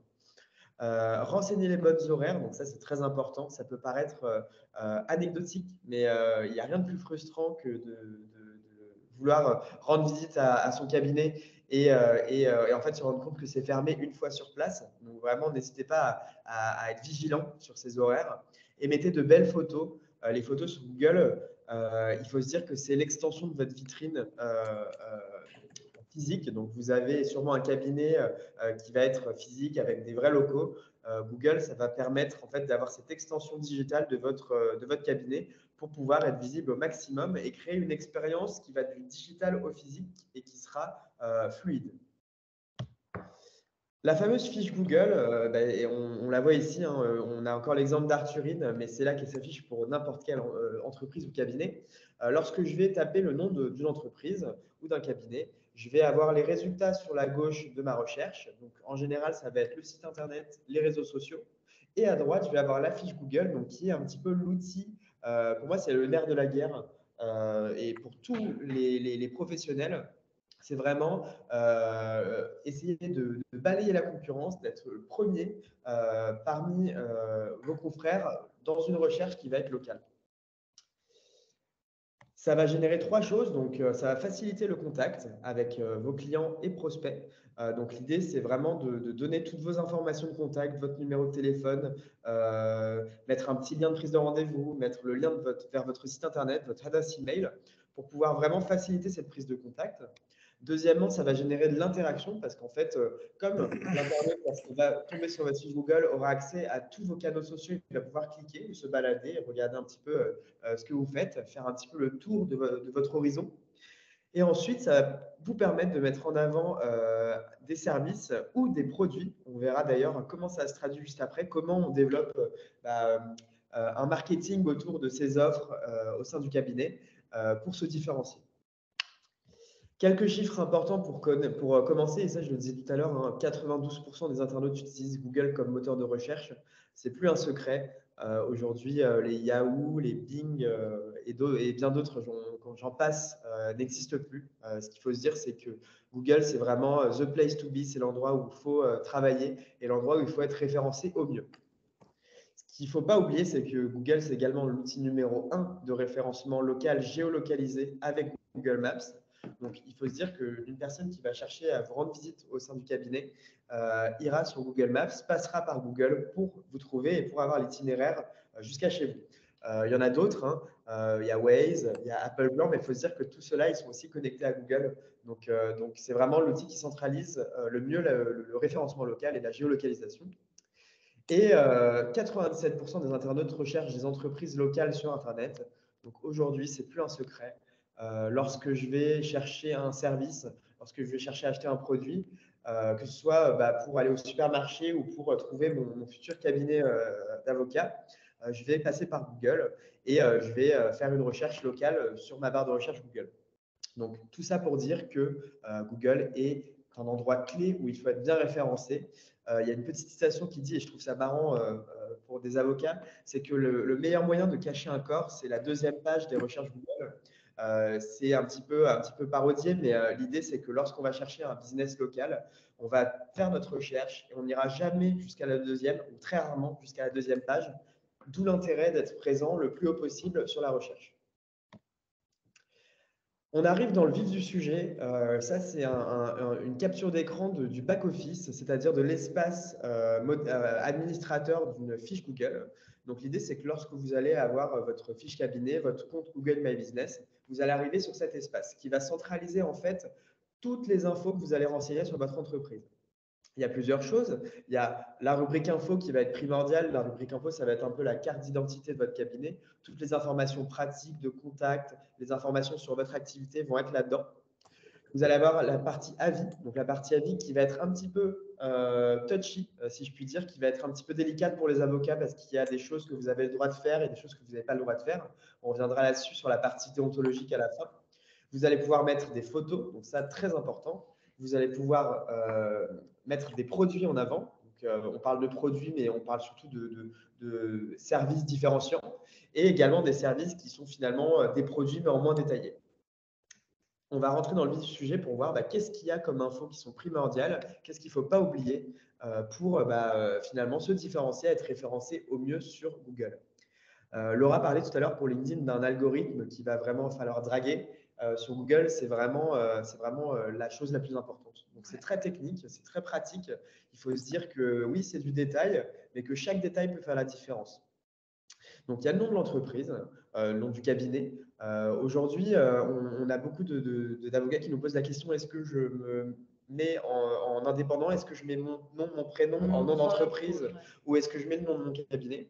Tout dépend du type d'activité que vous exercez. Si vous êtes associé au sein d'un cabinet, moi, je vous invite à mettre le nom de votre cabinet. Si vous êtes en indépendant, je vous invite à mettre votre nom professionnel et ça marchera aussi bien. En l'occurrence, il va falloir qu'on vous trouve facilement. Donc, si vous faites partie d'un cabinet dans lequel vous êtes associé, si vous créez cette fiche Google, il va falloir mettre vraiment le nom précis de votre cabinet. On ne parle pas de réseau social, on parle vraiment du nom que vous souhaitez faire apparaître sur tous les réseaux sociaux, sur tous les canaux digitaux de votre cabinet pour qu'on vous trouve facilement finalement. Il va y avoir le secteur d'activité, donc en l'occurrence cabinet d'avocat, l'adresse de l'établissement. Donc, si vous avez un cabinet qui est pignon sur rue, mettez la bonne adresse. Si vous avez un cabinet qui se trouve dans un immeuble, par exemple, n'oubliez pas de mettre l'étage, n'oubliez pas de mettre le numéro de la porte. Ça, c'est des choses qui peuvent facilement perdre quelqu'un qui va vous chercher. Parce que si j'ai une adresse, mais que je n'ai pas le détail, je vais arriver devant un immeuble, je vais me dire, qu'est-ce que je fais? Est-ce que je sonne à l'interphone? Qu'est-ce qui se passe?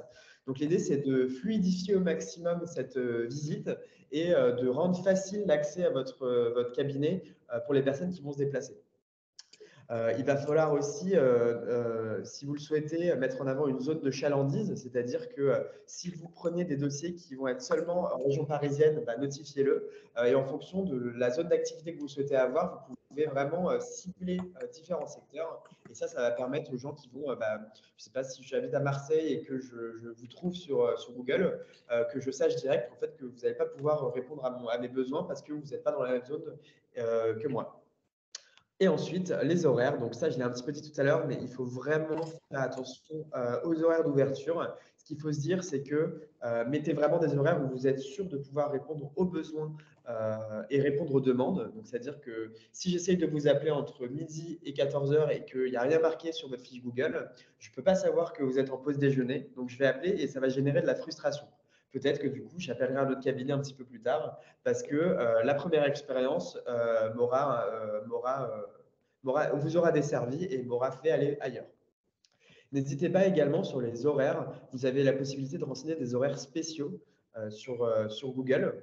C'est-à-dire, si vous savez que vous êtes fermé le week-end de l'Ascension parce que vous faites le pont, n'hésitez pas à le dire. Si vous êtes fermé un certain jour férié, si vous avez 2 semaines pendant les vacances où tout le cabinet est fermé, notifiez-le même à l'avance, même un an à l'avance. À la limite, posez-vous 30 minutes et mettez tout à jour. Comme ça, en fait, tout sera automatiquement mis à jour lorsque ces jours arriveront et ça ne générera pas de frustration. Et ça aussi, Google, sur un côté complètement technique, appréciera énormément que vous ayez notifié ce genre de choses. On continue sur les infos. Donc, le numéro de téléphone du cabinet. L'idée, c'est de mettre, par exemple, un numéro de portable si vous êtes en indépendant, un numéro de fixe si vous faites partie d'un cabinet. Ça, pour faciliter le contact, vous avez un bouton qui va être directement disponible sur la fiche Google. Et cette personne-là aura directement possibilité de vous appeler. Donc, l'idée, c'est de mettre un numéro qui est valide, bien faire attention à l'orthographier correctement, c'est-à-dire mettre les bons numéros. Une coquille, c'est vite arrivé. Et surtout, mettre un numéro où vous êtes joignable aux horaires que vous avez renseignés. Pour continuer, ensuite, il y a le site web du cabinet. Je parlais tout à l'heure de multicanalité, c'est-à-dire que Google, c'est un petit peu le point central. N'hésitez pas à mettre le site de le lien de votre site internet. Et à défaut, si vous n'avez par exemple pas de site internet, mettre un lien Calendly de prise de rendez-vous pour qu'on puisse prendre contact avec vous. Les services que vous proposez, donc ici on est sur quelque chose d'assez général, c'est des catégories qui sont prérequis. Donc vous pouvez choisir différents types de droits, différents types de spécialisation et plus tard dans les produits vous le détaillerez complètement et ça on y reviendra. Le lien de prise de rendez-vous comme on en parlait tout à l'heure et la description de votre établissement. L'idée, c'est ici, à la différence de LinkedIn où vous allez vraiment parler à votre nom, c'est de parler en tant que cabinet ou en tant que professionnel et vraiment détailler un petit peu votre particularité, ce qui vous différencie et les choses qui peuvent faire qu'on va vous choisir plutôt qu'un autre. Cette description, elle doit être courte et essayer de choisir des mots clés, donc des mots-clés et d'être assez stratégique dans le choix de ce que vous dites. Je parlais de la rubrique produit tout à l'heure, qui est aujourd'hui très peu utilisée chez les professionnels du droit. Pourtant, c'est dommage parce qu'on va vers un secteur où on a de plus en plus besoin, et même à une époque, on a de plus en plus besoin de savoir ce qu'on va acheter, de savoir en détail les offres qu'on nous propose. Et ça, quel que soit le secteur, la profession d'avocat, elle n'est pas exclue de ça. C'est-à-dire que c'est toujours très intéressant de pouvoir détailler un service, de pouvoir savoir combien va me coûter quelque chose que je vais demander ou un service auquel je vais souscrire. Et ça vous donne l'occasion de le faire. Donc, l'idée, c'est que vous allez pouvoir mettre une photo, vous allez pouvoir mettre un nom, une catégorie, vous allez pouvoir potentiellement mettre un prix, ce qui peut vraiment vous différencier parce que c'est très rare d'avoir le prix de service d'un avocat avant de vraiment échanger avec, une description. Et ce qui va être vraiment très intéressant, c'est que vous allez pouvoir également mettre un petit bouton, donc c'est-à-dire ajouter un bouton en savoir plus, un bouton qui va s'afficher directement, on le verra après, sur votre petit produit et qui va rediriger vers un lien de votre choix. Donc ça, en général, c'est soit le site internet, soit un lien de prise de rendez-vous. Donc ça va inciter à l'action, comme on le dit. Le nom anglais, c'est call to action. Donc vraiment, appeler les gens à interagir avec vous. Et dans les faits, là, c'est un super cas, je trouve. C'est vraiment quelqu'un qui a détaillé ses produits de manière assidue. C'est tous les domaines d'expertise auxquels il est confronté au travail et qui peut traiter sont détaillés. Donc là, on a l'exemple droit des affaires et fiscalité. On a une petite description qui est assez intéressante et ensuite un lien qui permet d'en savoir plus et qui amène vers une page internet qui détaille un petit peu l'offre.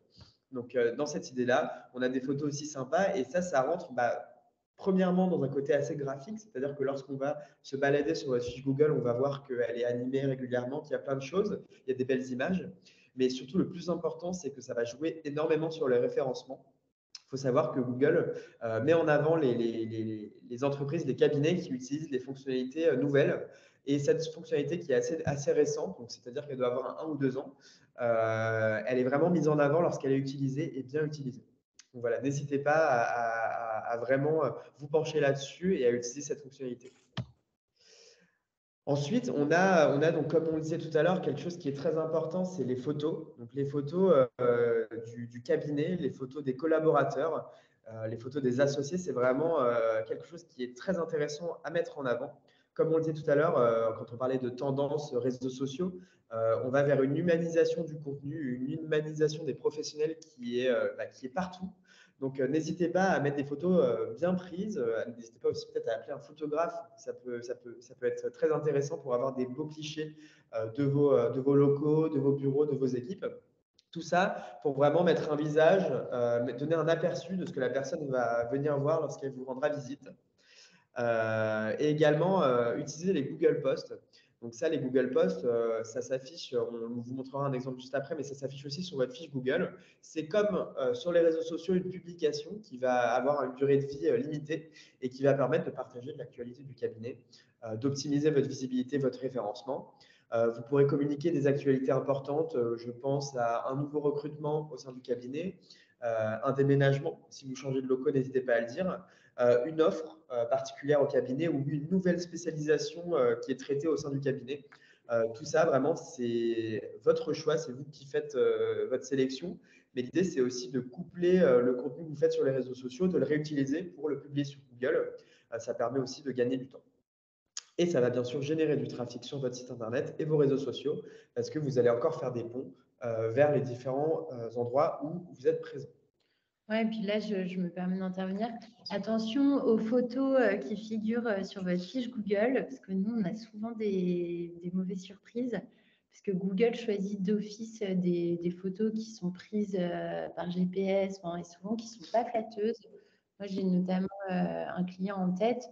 Quand on regardait la fiche de son cabinet, Google avait choisi une photo. Donc, en effet, on voyait vaguement l'immeuble de son cabinet, puis avec une grosse poubelle devant. Ça faisait pas, nous, ça nous a fait, même lui-même en riait. Mais donc attention, soignez bien vos photos. Encore une fois, il faut mettre toutes les chances de son côté. Exactement. Et oui, pour compléter ce que tu dis, Laura, c'est vrai qu'à ce niveau-là, vous n'avez pas trop la main. Donc, c'est Google Maps qui va choisir en fait la Street View, donc la vue des camions qu'on voit souvent passer, qui prennent en photo toutes les rues. L'idée, c'est oui, de vraiment coupler ces photos qui ne peuvent pas toujours être très plateuses avec vraiment la photo de votre devanture si vous avez pignon sur rue ou la photo de vos bureaux pour montrer que vous n'êtes pas, l'endroit n'est pas austère et pas sinistre, pour citer Laura. En exemple, qu'est-ce que ça donne? Donc là, on a deux exemples. Premièrement, un cabinet qui met des belles photos, qui a mis des photos de ses collaborateurs, des mises en situation. Dans un bureau en train de lire un code civil. Donc ça peut paraître mise en scène, mais c'est très intéressant. C'est toujours bien de savoir un petit peu comment ça se passe et un petit peu l'esprit qui se dégage du cabinet. Là, on a aussi une photo des alentours. Donc je crois reconnaître l'Arc de Triomphe et des photos des bureaux. Donc ça, c'est toujours très intéressant de le mettre en avant. Sur la droite, un exemple de Google Post, c'est-à-dire petite publication. Donc là, on a une invitation à s'abonner à un podcast, sûrement une intervention lors d'un séminaire ou d'un salon. Donc vraiment, diversifiez tout ce contenu-là, mettez ce que vous voulez, mais vraiment des choses qui vous ressemblent et des choses qui vous paraissent intéressantes d'être partagées sur cet endroit-là. Et pour finir sur Google, on va se servir un petit peu de cet exemple pour ouverture, parce que c'est vrai que c'est encore pas très populaire et c'est assez récent le droit de faire de la publicité chez les avocats. L'idée, c'est qu'aujourd'hui, vous avez le droit de faire de la publicité, vous avez le droit de vraiment partager votre expertise grâce à ce biais et d'aussi augmenter votre notoriété. La publicité, ça va vous permettre plusieurs choses sur Google. Ça va vous permettre de vous assurer un positionnement dans les recherches Google. Donc ça, on verra l'exemple juste après, mais vous aurez la petite mention annonce sous vos publicités, ce qui vous permettra pendant un certain temps, un temps donné, d'être en haut des recherches de manière sponsorisée. On différencie du coup le SEO et le SIA. Donc le SEO, c'est la manière dont vous allez être référencé naturellement, c'est-à-dire toutes les infos que vous allez remplir au maximum pour pouvoir sur le long terme remonter et grappiller des places sur la recherche. Et le SEA, c'est vraiment un résultat direct, court terme, qui va vous permettre d'avoir des résultats que vous allez pouvoir quantifier rapidement. Ça va générer du trafic, c'est votre choix, mais soit sur votre site internet et vos réseaux sociaux, soit sur votre fiche Google. On a deux types de publicité et ça va vous permettre d'attirer un maximum de personnes qui seront ciblées. D'où l'intérêt de faire de la publication, c'est que vous allez pouvoir trier les personnes que vous allez essayer de toucher et ça va amener à visiter votre site internet ou à prendre rendez-vous. En exemple, donc à gauche, on a plusieurs exemples de sites internet qui vont être sponsorisés. Donc, on a la petite mention et ça va vraiment apparaître sur la partie gauche de l'écran. Et à droite, des exemples de sponsorisation de fiches Google. Donc, c'est-à-dire au niveau de la recherche Google Maps, je vais avoir tous les cabinets sponsorisés qui vont remonter en haut. C'est deux types de publicités différents qui ont des objectifs différents. On ne reviendra pas dans le détail aujourd'hui, mais c'est pour vous montrer qu'en fait, même si on se dit que les professions réglementées, c'est un petit peu délicat la publicité, ça se fait quand même. Il y a beaucoup de cabinets qui le font. Donc, il ne faut pas hésiter si vous avez envie de le faire et si vous avez envie, pendant une période clé d'activité que vous savez assez forte, maximiser vos chances d'obtenir de nouveaux clients et de nouveaux contrats grâce à la publicité. Est-ce qu'il y a des questions sur Google? Je sais que c'était un petit peu technique. S'il y a des questions, on y répond volontiers. Sinon, on passe à la suite.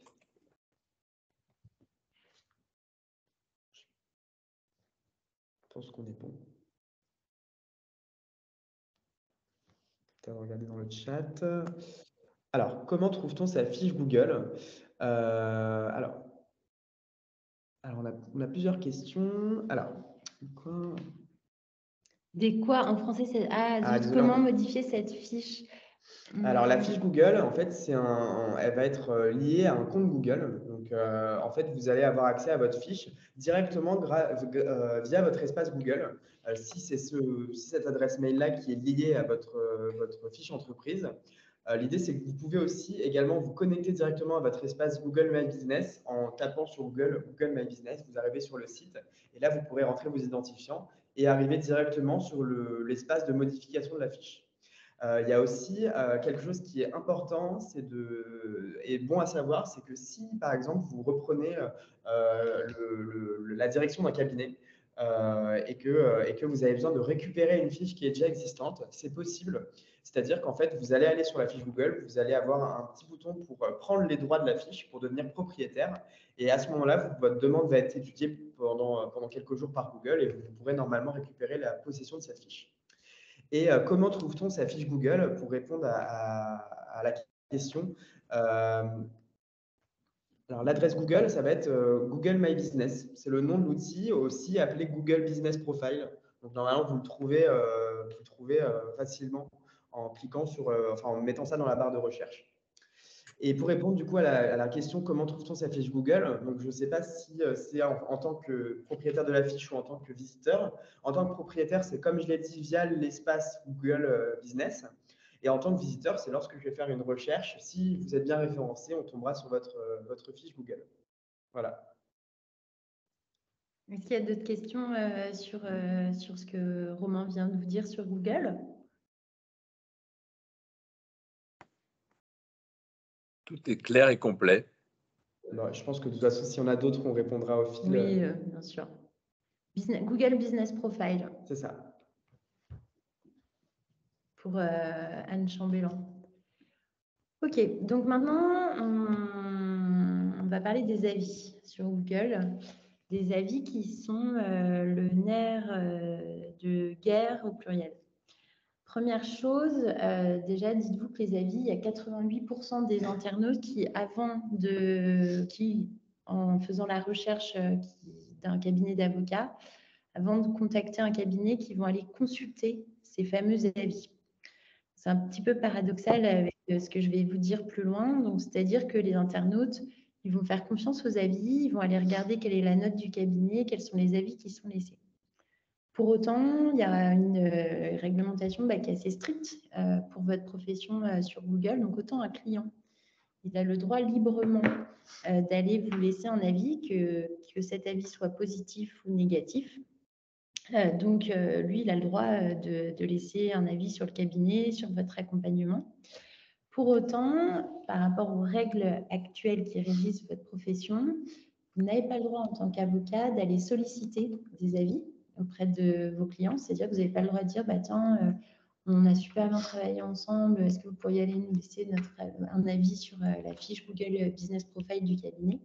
Vous avez le droit de solliciter des avis, de répondre aux avis. C'est-à-dire que quand on vous laisse un avis positif, c'est vrai que c'est toujours agréable que le cabinet prenne le temps de vous, mais ou quand on vous laisse un avis négatif, que ce soit un client, parfois, que ce soit quelqu'un que vous ne connaissez pas, voire un confrère, en cas d'une action déloyale, vous n'avez pas le droit de répondre.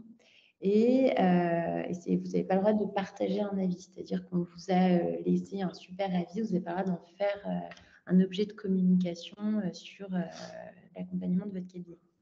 Donc, comment on fait quand on a d'une part les avis sur Google qui sont c'est un outil à part entière pour aller s'assurer c'est de la réassurance en fait. On m'a parlé de ce cabinet, je vais regarder sur Google ce que les gens disent de ce cabinet avant de le contacter. Pour autant, c'est très utilisé, vous n'avez pas le droit. Donc, comment on fait? Pourquoi vous n'avez pas le droit de répondre aux avis? Je pense que vous vous en doutez, hein, c'est par rapport à la règle du secret professionnel. Vous n'avez pas le droit de mentionner publiquement que vous êtes en lien, que vous avez travaillé avec tel ou tel client. Donc, on suit à la lettre les recommandations, ça vient du CNB. Donc, pour autant, il y a une bonne pratique qui nous vient d'une avocate, ce n'est pas nous qui l'avons et qui est préconisée par le CNB. Quand vous avez un avis négatif qui vient nuire à votre e-réputation, qui nuit à la réputation de votre cabinet, vous en nom propre, comment ça se passe? Ce que vous avez le droit de faire, c'est d'y répondre, mais de façon très neutre, en disant, vous voyez, là, vous allez avoir le support, il vous suffira de copier-coller la réponse si ça vous intéresse.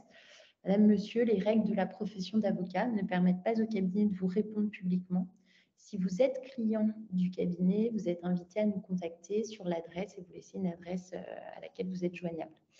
C'est tout ce qu'on peut vous préconiser. Donc, gardez toujours un œil sur ces fameux avis. Donc, ça, c'est ce qu'on va dire, c'est la théorie. En pratique, il y a plein de cabinets qui ont des actions beaucoup plus agressives pour aller chercher des avis. Donc, libre à chacun de prendre ses responsabilités. En tout cas, nous, en tant que professionnels de la communication, accompagnant des cabinets d'avocats, voici nos préconisations. Si vous avez un avis négatif qui vient nuire à votre réputation, voici la réponse que vous pouvez laisser. Exactement. Et juste si je peux compléter ce point-là, concernant les avis négatifs, il faut savoir aussi que si vous considérez qu'un avis est injurieux ou déplacé ou qu'il n'a aucune place sur Google, vous pouvez signaler le commentaire et après, ça fera l'objet d'une étude de Google pour savoir s'il faut supprimer ou non l'avis. L'idée, c'est que vous n'avez pas la main sur ces avis. Donc, une personne qui laissera un mauvais commentaire, mais qui sera tout à fait formel et bien formulé, en général, il ne sera pas supprimé. Par contre, si c'est un commentaire injurieux qui vous paraît diffamatoire ou qui vous paraît injustifié, n'hésitez pas à essayer de le faire supprimer par Google en signalant le commentaire. C'est assez rare que Google aille jusqu'à supprimer un avis, mais dans certains cas un peu extrêmes, ça vaut le coup d'essayer. Est-ce que vous avez des questions par rapport aux avis sur Google ?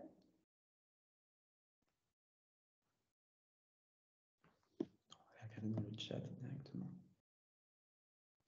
Non, pas de questions. Et c'était très intéressant. Et ben avec grand plaisir. Là, d'ailleurs, je vais en profiter pour faire. Si donc vous êtes membre du barreau des Hauts-de-Seine, si vous êtes satisfait de l'accompagnement de votre barreau, n'hésitez pas à aller laisser un avis, si vous avez le droit, pour aussi booster la notoriété du barreau sur Google. Voilà, écoutez, j'espère que ça vous a plu. On est un petit peu en avance. Donc, cette formation, donc c'était ce qu'on a. Je vais essayer de synthétiser ce qu'on a pu voir. Divers réseaux sociaux au service de divers objectifs. Donc, posez-vous la question, quel est votre objectif pourquoi la communication digitale, il faut qu'il y ait un objectif, ça ne sert à rien de faire de la com pour faire de la com. En revanche, si vous avez besoin de nouveaux clients, de recruter, c'est un outil des outils qui sont redoutables, qui sont dans l'air du temps, il faut que vous y soyez, parce qu'en tout cas, vos confrères y sont. Et ce qu'on a vu, c'est que 93% des avocats, notamment, sont sur LinkedIn. Ensuite, si on fait un focus sur LinkedIn, on rentre en contact avec tout son réseau professionnel, on soigne sa vitrine, on soigne son profil, et puis on crée des rendez-vous, on anime ce réseau professionnel avec du contenu pertinent, et puis vous avez le support pour vous rappeler les grands principes. Ensuite, présence du cabinet sur Google, si vous voulez mettre toutes les chances de votre côté pour être identifié, pour être choisi et pour derrière être recommandé, soignez votre présence, votre fameuse fiche sur Google. Et donc, pour ça, même chose, on prend le temps de bien la compléter. Regardez comment vous êtes positionné aussi par rapport à vos confrères. Et puis, attention aux avis sur Google. Si vous voulez être vraiment dans le respect des règles de votre profession. Et puis, donc, nos préconisations en termes de réponse. Donc, pour faire suite à cette formation, comme je vous l'ai dit, chacun de vous, et là, vous êtes une douzaine à être inscrits, vous avez la possibilité de bénéficier d'un audit. Donc, c'est un expert en communication digitale, c'est un de nos collègues qui va se mettre dans la peau d'un futur client, d'un confrère, et qui va aller voir quelles sont les informations qu'on trouve sur vous et sur votre cabinet, que ce soit sur Google ou sur l'ensemble des réseaux sociaux. Ça permet vraiment de faire un état des lieux, ça va mettre en pratique tout ce qu'on vient de voir. Et donc, je vous invite clairement à faire l'exercice. C'est un rendez-vous important, c'est-à-dire qu'on ne fait pas ça entre deux rendez-vous clients. C'est vraiment un moment que vous prenez pour vous, pour la réputation et le développement de votre cabinet. Donc là, comment ça se passe? Il vous contacte pour prendre un rendez-vous personnalisé. En fonction de votre agenda, vous fixez le rendez-vous avec l'expert. Et puis, je vous invite à faire l'exercice parce que pour moi, ça vient vraiment mettre en pratique tout ce qu'on a vu ensemble. Pour ceux qui souhaitent avoir une démonstration de la solution, de voir comment nous, on travaille avec les avocats, ce sera le moment de bénéficier de cette démonstration. Et puis, écoutez, j'espère que vous avez des choses à mettre en place, qu'il y a un avant-après formation immédiat. Vous avez pu avoir chacun en fonction de votre niveau sur les réseaux sociaux et de votre appétence, eu 2-3 tips pour aller plus loin. En tout cas, c'était un grand plaisir. On est un petit peu en avance, donc on reste connecté si jamais vous avez des questions. Et puis en tout cas, c'était un grand plaisir. Merci encore à l'incubateur du barreau des Hauts-de-Seine pour cette invitation. Et donc, on reste connecté avec Romain s'il y a des questions. Et juste pour préciser, le lien pour l'audit personnalisé est dans le chat. Donc, vous avez une petite bulle, vous pouvez ouvrir le chat. Donc, n'hésitez pas à cliquer dessus si besoin, si envie. Et on vous le remettra lorsqu'on vous enverra les slides de la formation. Parfait. Bah, merci pour vos retours, en tout cas, dans le chat. C'est un plaisir si ça vous Merci. a plu. Merci Laura, merci Merci à Romain, vous. c'était très intéressant. Et puis à bientôt. Donc on va clôturer cette matinale. On ne se tient pas le matin comme d'habitude et on la mettra dès cet après-midi en ligne sur le site d'Avocat Lab 92 et sur les réseaux sociaux évidemment. Voilà. Merci, à bientôt, au À revoir. bientôt. Merci beaucoup, au revoir. Au revoir. Alors, une question de... Ouais, il y avait une dernière question. Où peut-on trouver des photos pour des... Ah oui, des photos libres de droit. Tu as un site ou pas? Alors, il y a plusieurs sites qui existent. Il y a, alors, je peux vous les noter. FreePic, hop.